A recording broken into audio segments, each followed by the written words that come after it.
Welcome to the Deep Impact Investing Podcast with Kimberly Griego-Kyle of Horizon Sustainable Financial Services. In this podcast, we discuss sustainable impact investing, creating portfolios that match your values, and a variety of other topics such as financial education, social justice, and sustainable food systems. Do you want to know if your investments seek the kind of accountability from corporations that you demand? Listen in as we explore the burning question, are you investing like you give a damn?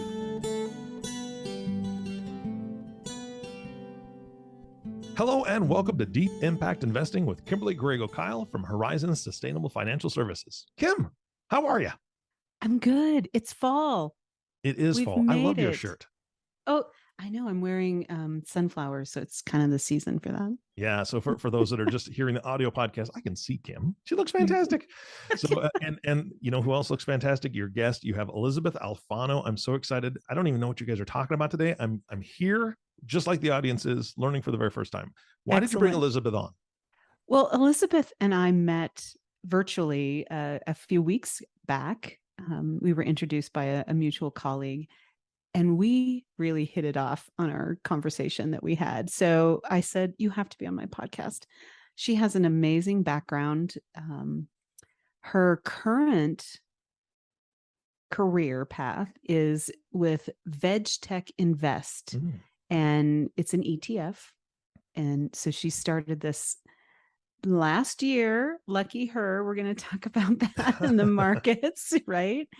But really, it's about the power of plant-based foods and where we're going with that. She has a long history of working in vegan industries. She has a plant-based business hour, and I actually am going to have to take advantage of listening to that. So I'm looking forward to it. So many things in her background. She had a magazine, or she still does, I think. The Vegan Business Magazine. So I just can't wait to talk to her and chit chat about things that are related to both of us. And yeah, so Elysabeth, welcome. Thanks for having me. I'm so excited to dive into it. So much to talk about today. I know. And I just love your energy. So it's going to be great conversation. And I was thinking about this and trying to take some notes and questions I wanted to ask you. And I thought, oh my gosh, I'm just going to have to kind of let this flow and see where we go with the conversation. But I am so excited to talk to you. Awesome. Yeah. Maybe we should really start with your current project. Yes. Yeah. So yes, tell me why you started it first. Let's start. Okay. So as CEO of VegTech Invest, and VegTech Invest is the advisor to the world's only plant-based innovation ETF, and that ETF is EATV. So really we started VegTech Invest because our whole purpose was to create EATV. So why the heck did we create EATV? Well, first let me maybe tell you what EATV is. So it's the world's first only plant-based innovation ETF, which means up and down the supply chain, anywhere in the supply chain, if companies are working to innovate with plants to replace animal products for sustainable consumption, we'll talk about what that means, then they are in our fund. So we have 41 companies from around the globe. So why do we even care about that? Why would we want to create that? Well, first of all, as you were saying, I've been in the plant-based business space for a very long time. I have the Plant-Based Business Hour podcast. I'm a plant-based business expert, do an enormous amount of speaking, recently speaking at the UN Global Leaders Summit. It was really, really fun, the Compact Global Leaders Summit. And I also have a consulting business. I help large multinationals. Gosh, when do you sleep? When do you sleep? I don't really sleep. I don't really, it's my gosh, and somewhere in there I jog. I mean, I don't really sleep, Nice. but as an investor, sure, there's venture opportunities. And what I mean by that is, companies that aren't on the public markets, but so risky. Venture investing is so risky. And, you can't get in with your 1,000 Robinhood shares or whatever. You can't hop on Robinhood and do that. It's, you got to dive in deep. It's very expensive to get any diversification. It is. And that was actually a question I was going to bring up. I don't mean to interrupt you here, but please. go for it. your ETF is focused on the markets, on the public markets. Correct. Versus private equity and venture capital, which, as you just said, is so difficult for the average investor to get into. But with your ETF, anyone can participate in the plant-based marketplace. Yeah. So yes, this was really meaningful to us because when we look at who's growing the plant-based sector, it's millennials and Gen Z, and they can't afford venture investing. no. So it was like a disconnect for us that the people actually growing the sector aren't participating in that growth, financially participating in that growth. So we really wanted to come up with an ETF so that those folks could participate. And then also, it's really a de-risking mechanism, right? So you've got 41 companies, so you're diversified, it's liquid, you can get in, you can get out. With venture investing, you might put your money in if you ever see it again, and most likely you will never see it again. Right. If you were to see it again, it would be in like 8 years. So we really wanted to do that, but mostly we wanted to tap into this mega trend. And I think if you're it is a mega trend. That's the really interesting discussion is why is this a mega trend? Yeah, well, I've had a number of conversations with other folks on the podcast, and I talk a lot about food systems, which is very important to me. And I'm so passionate about it. Even Eric, I've talked with him about it too. And I do like to eat vegan. I'm not 100% vegan, but I suspect that after we have this conversation, I may be moving more in that direction, right? It's just so important to me to share this information with listeners and with other folks, just in the public, what we can do to reduce carbon and deal with climate change. And that is a lot of what happens with these companies. Yes. So tell me a little more about that. So much to discuss here. First of all, I will say you are not alone. The real growth is happening with what we call flexitarians, people who are having plant-based options, but not all the time. And I like it. Yeah, flexitarian. You're the market. You're the big growth. I mean, I love vegans. They're wonderful people. I happen to be one of them, but they are an insignificant portion of the market, and they have no political control. They have no lobby. They have, it's not like the beef industry that has this huge lobby. We can talk about that too. But, so I love vegans, but we're not talking about them. They are a small, insignificant part of the market. We're talking about flexitarians. So basically the meat eater who's like, wait a minute, my doctor's been telling me, cut out the red meat. Here's an option for me to 1, 2, 3 times a week, just trade out for some plant-based options. That might be a burger. That might be, I make my own bowl at home with the leftovers that I have in the fridge naturally, like chickpeas and rice and avocados. And I just put it together and I make a big hefty bowl. Or if that's way too much work, go out and get yourself, Beyond and other products. We can talk about those too. So the flexitarian is where it's all at. And so no pressure, or no one even thinks that the world's going vegan. It's not, but it is shifting. And so you talked about, well, it's important to you to eat this way, as much as you can, because you want a better planet. So if it's okay, I'd love to dive into that connection and how can changing what you eat have an impact on the planet. Oh, please do. Let's go in that direction and just talk about this on the level of investing and where the importance, crosses there. I just want to mention for the listener and for compliance that any company we might discuss is not a recommendation to invest. Please talk to your investment advisor and see if it's an appropriate investment for you. So for compliance purposes, we've got that taken care of. Tell me, check that box. Tell me about this. Tell me what you think here. Okay. So first I'm going to take a step back and kind of help people understand all the levers that you push when you invest in plant-based innovation. And then I'll go granular and talk about some of the companies and how the fund works. But first of all, our current food supply system, which is animal-based, produces 14.5% of the world's greenhouse gases. It produces animal agriculture produces a whopping 37% of methane. We all probably know at this point that methane is the most nefarious of the gases. It has a shorter shelf life, but it's really potent while it's around in the atmosphere. If you do not address our current food supply system, basically animal-based protein, you will not sufficiently impact climate change. Of course, you're still doing electric vehicles, alternative energy, building materials. But if you do not include shifting away from animal products in that conversation, you will not sufficiently impact climate change. So there's that. I just want to add to that, because climate change mitigation needs to happen with all of these components. And 100%. yes. And, industrial agriculture is a problem, which I hope you'll address as well, because we're talking plant-based, right? But anyway, go ahead. Tell me more. Tell me the big picture here. Yes. So the next big lever, and it's even bigger than climate change in my perspective, it's how we use the world's resources to feed the world. Ultimately, we are tasked with producing more food, more nutritiously, using fewer resources in a shorter amount of time, creating less damage. It's a very big task ahead of us.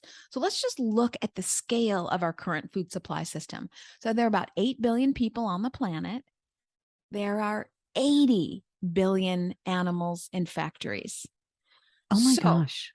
I did not know that number. Yes. 10 times more factory churned animals than people on Earth. Put another way, 90% of the planet is in a factory. We can talk about pandemics and why this is a pandemic risk in a minute, but you just imagine 90% of the planet is living butt to snout in their own feces. It's going to be hard to outrun a pandemic. We'll talk about human health implications in a minute, but let's just stay with resources. So how do you feed this 90% of the planet? You have to cut down trees. Now, wait a minute. Trees pull carbon from the air. When you cut them down, they release carbon. So it's a double climate negative whammy when you deforest, which we have to do because we have 80 billion animals to feed. So we deforest and we grow crops that have protein and have fiber. Are we giving that food to people? No, we're giving it to animals. 80 billion of them, mind you. It's a scale issue. 80 billion of them. And then, of course, they need land. They need water. We're coming back to our precious resource of water. They need land. They need water. They need time. Oh my gosh, they need more food. Better cut down more trees, grow more crops. Still not feeding those crops with protein and fiber to people. You're still feeding them to animals. In essence, we are using the most precious resources on Earth, land, water, trees, time, to feed animals. We're not even feeding people. Right. If we shift how we use our resources, we can recoup that water becoming a pressing issue. We can mitigate climate change, and we can feed, we're going from 8 billion people to 10 billion people by 2050, according to the United Nations. Right. We have the resources on Earth to feed people. We're just misusing how we use those resources. Let me ask you a question, Elizabeth. When we talk about this 80 billion, this number is just ridiculously huge. Animals who are basically in factory farms in horrible conditions. Yes. If we reduce that number, which means we probably have to eat them, right? But we do have to reduce that number. So we're stopping production of so much of the plant-based food that we're feeding them, or we're shifting that to human food. Yes. Right? Yes. Here's where it gets tricky. So stay with us, everybody. Why do we have to make so much food for those animals? Well, first of all, because there's so many of them. But second of all, they're awful calorie converters. According to the World Resources Institute, it takes 7 to 9 calories of the crops to get 1 calorie of chicken. It takes 25 to 35 calories of the crops to get 1 calorie of beef.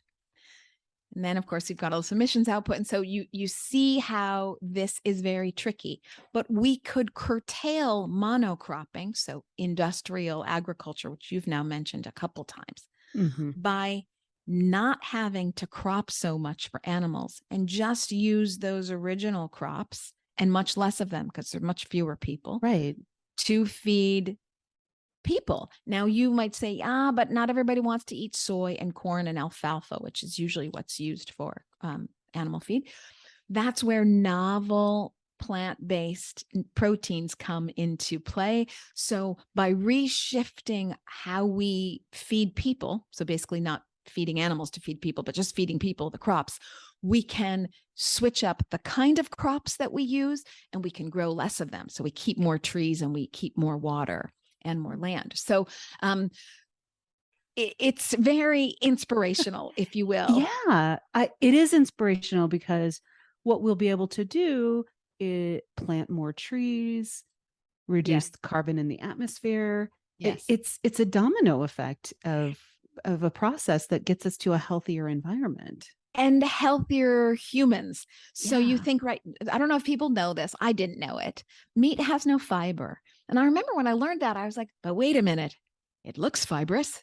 I mean, it is fibrous. It is. How can it have no fiber? But it has no fiber, which is why meat sits in your system and is a source for a lot of lifestyle diseases, heart disease, colorectal cancer, diabetes. These are linked to really high saturated fat foods that, don't have any fiber. So you think if you shift people over to plants, and that might be a plant-based burger that comes in a box with a barcode. So yes, is it a carrot? No. But is it healthier? Yes. It's not going to have cholesterol. It's not going to have trimethylene oxide, not going to have animal heme, not going to have antibiotics, not going to have hormones, it's going to have some fiber.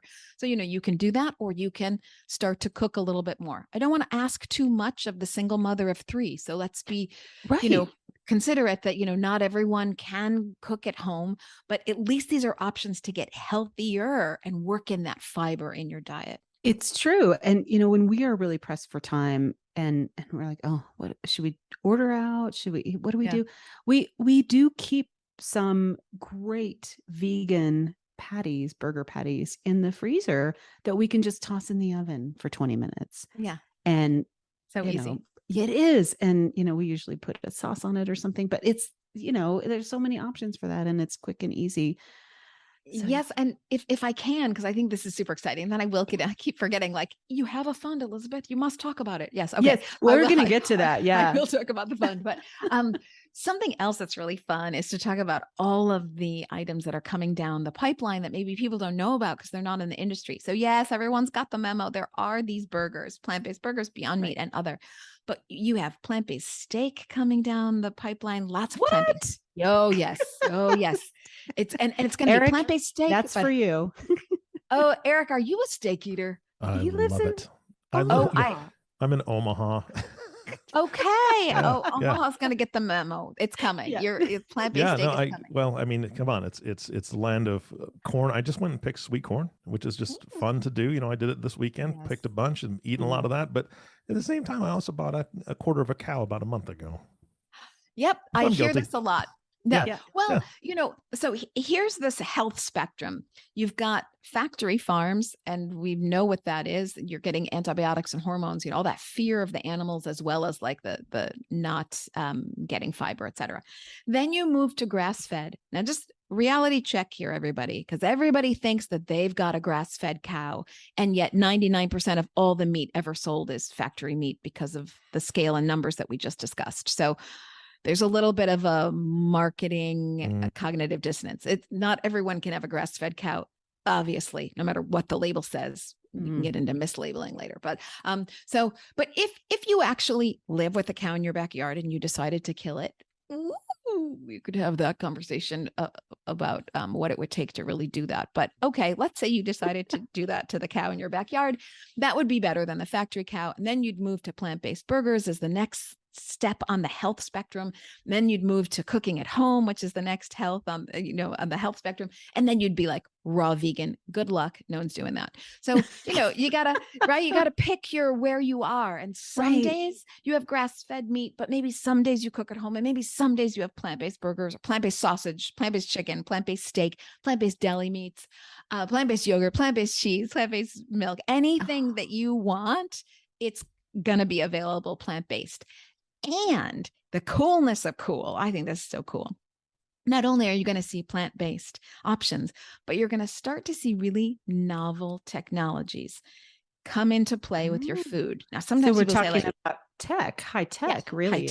high tech, 100%. Now, sometimes people are saying like, but I don't want tech in my food.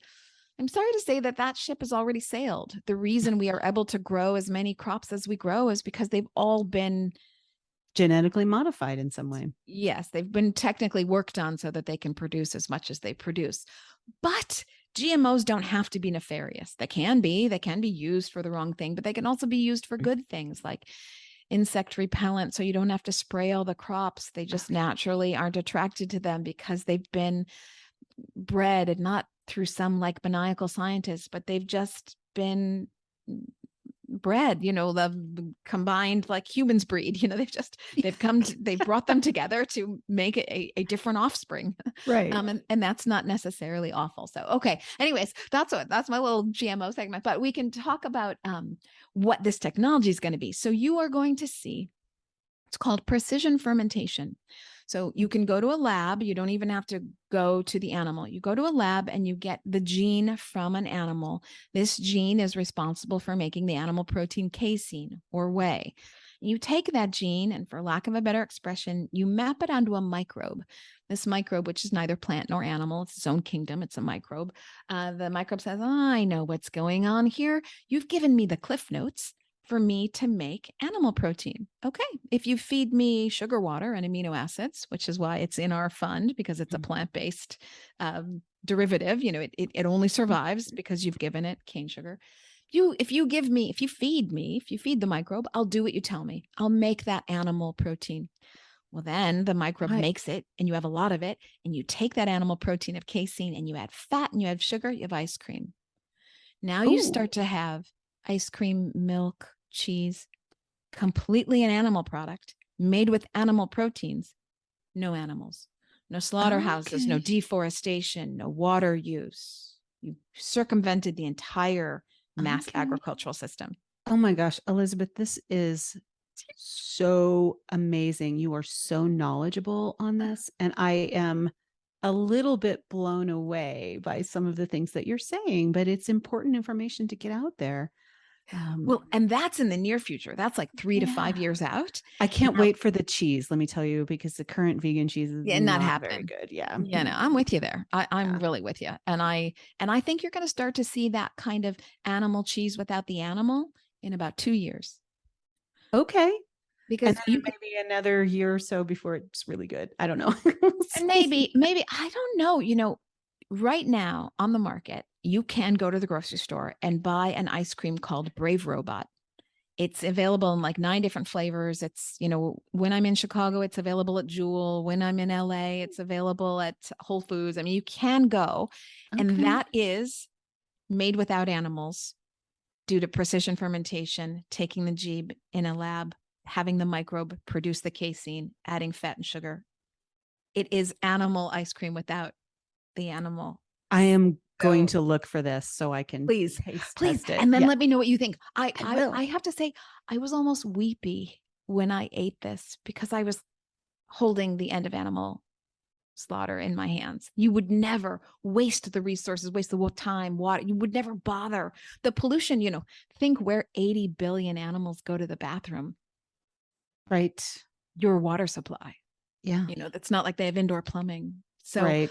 I no one talk about water, and I want to do a little deeper dive on the fund, but we're running out of time. Oh no. So, I know, but I want you to do a second podcast with me. Would you do that? So we can continue 100%. Our conversation? Okay. 100%. But I have to talk about they call it lab grown meat, but that's not, the industry refers to it as cultivated meat. I have to get that one out. Should I do it this time or the next time? No, tell me right now. Okay. Yeah. So this is what you're going to see 3 to 5 years out, like really mass produced everywhere in cheese and milk and more ice creams. But meat for Eric, the actual chunk of steak, like the whole thing, that's coming in about 6 to 8 years. What they do there is they don't take a gene, they take a cell, so the complete whole cell, and they grow that into a piece of meat. Again, you have the animal steak, but you don't have the slaughterhouse, the trees, the deforestation, the water, etc. Now, think about this from a food justice standpoint. Right now, who can afford filet mignon? That little piece of the 1,000-pound cow. Very few people. But when you have factory, lab meat, cultivated meat, it's filet mignon for everybody.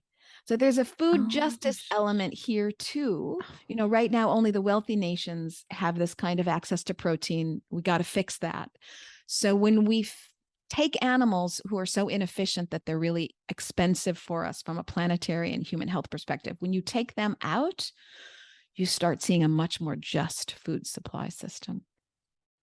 And that is another topic we could discuss. And we're going to be here for days. I know we're never going to be done. Well, let's wrap this up. And on our second podcast, we'll dive in a little more to the fund.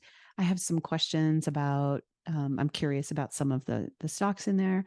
So we have a lot to look forward to. And I want to talk more about food justice if you think that's appropriate. But anyway, thanks so much. And let's do the second one soon. Okay. See you on the flip side. Yeah. Oh, Eric? man, this is going to be exciting. Is your mind blown? My mind. Well, here's the thing: is that I'm just going to say this out loud, Elizabeth. I now feel like I have a connection to the future, and I would love you when it's available. I would like to be the first to order a cheese tree and a steak tree, so I can just plant them in my yard, grow them there. I don't know, what that's going to look like in the future, but if I could have a cheese tree and a steak tree, good gravy. That would be. Oh my gosh, a cheese tree would be amazing. Right? I know that I knew that I was with you on that, Kim. When you said cheese, that is my passion. I love all kinds of cheeses. So if we can do it to where animals are not being harmed, and we can actually, that the last piece was super exciting. Get anybody to be able to have these types of foods in a healthy way, sustainable way. That would be amazing. So Elizabeth, thank you so much for being on the show. I'm looking forward to the next episode. Of course, Kim, thank you so much for facilitating this and bringing on amazing guests. And our last thank you, of course, is for you, the listening audience. Thank you so much for tuning in and listening to the Deep Impact Investing Podcast with Kimberly Griego-Kyle. If you have not subscribed to the podcast yet, please click the subscribe now button below. This way, when Kim comes out with a new podcast, it'll show up directly on your listening device. And we humbly ask you to share this podcast, rate it, and leave a review, as this actually does help others find the show. Again, thank you so much for listening today. For everyone at Horizon Sustainable Financial Services, this is Eric Johnson reminding you to live your best day every day. And we'll see you next time.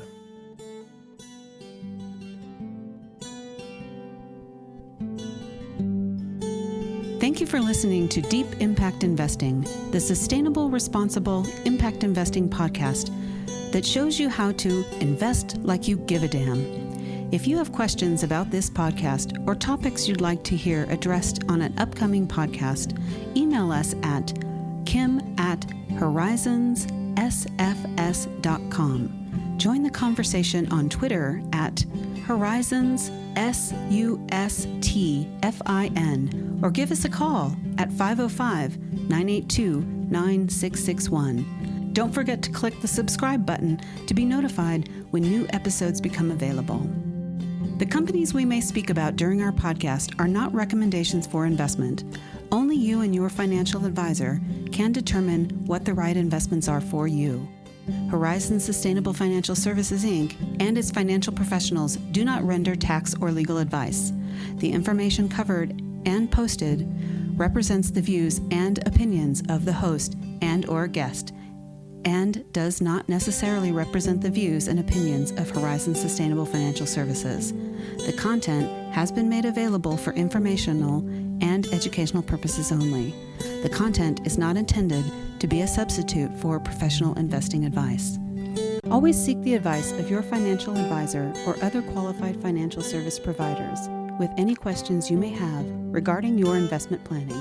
None of this content may be used or duplicated without the express written agreement of the podcast host.